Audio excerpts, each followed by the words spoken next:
Hi, a very good day for all of my audience. So my name is Cheng Soyan, furthering study in Master of Human Resource in UPSI, which is with human resource business. Okay, so my metric number is M202410000204. So today I'm glad to have a chance to going to present on my research paper proposal with my chosen topic, which is relationship between pay management and pay satisfaction in the private sector employees in Malaysia.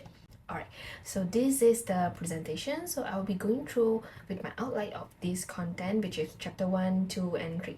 Okay, so first of all, in my research background, I will be focused on three perception, which is perception of global on pay satisfaction, perception from private sector, and also perception from Malaysia private sector employees on pay satisfaction. So from my study, I found that pay satisfaction from globally are referring as an employee.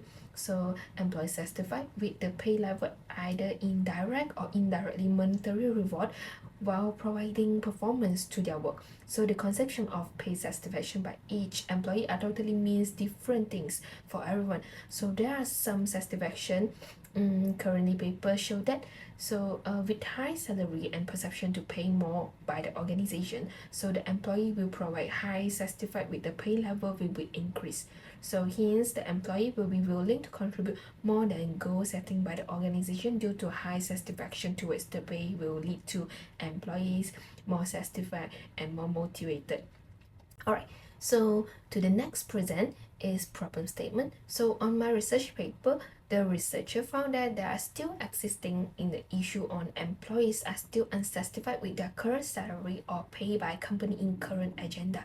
So this issue has been grown more as an recent research, which is from Gallup 2023, found that there are most of 59% of global private sector workers report not being engaged at work due to demotivate with unsatisfied pay from organization. So throughout this issue, research also found that in 2021, his Asia study showed that Malaysian employees revealed the most that they are very dissatisfied with their salary and wages that being paid by their employees or companies.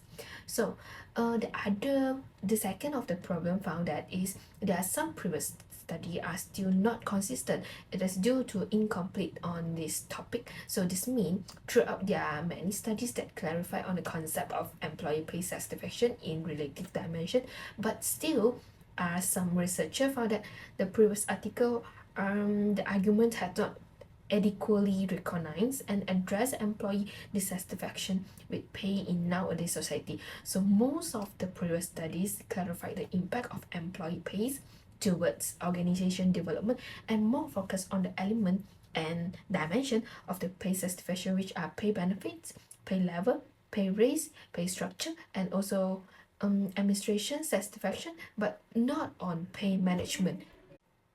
With the third problem on the problem statement is during on the study on this topic, researchers realized that mostly previous researchers are used different independent variables, different IV on to measure on the topic, and some of lack on the complete independent variable. So this causes some previous study are focused on relationship pay satisfaction with only one of the dimension from the pay management, which is pay by communication or pay by performance appraisal. So this means that there are totally three dimensions, but there are still some many of studies ignore or lack of fully mediated the three dimension on pay management, which is communication, participation, and also performance appraisal.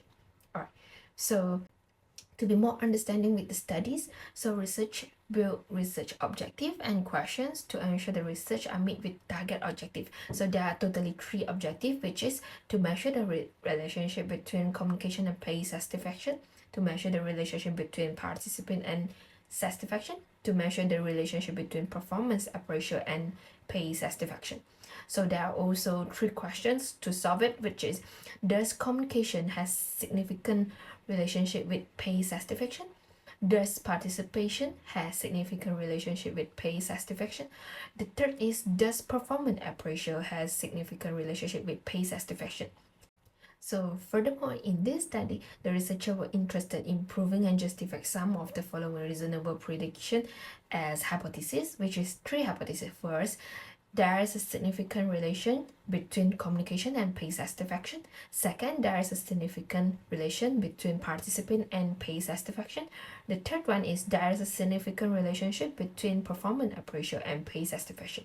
So come to the next, the study plan to evaluate the relationship between pay management on its dimension, which pay satisfaction by private sector employee in Malaysia. So the conceptual framework was formed as the considering the research question and objective. So here is the conceptual framework, which is the three variables, which is communication, participant, and also performance appraisal.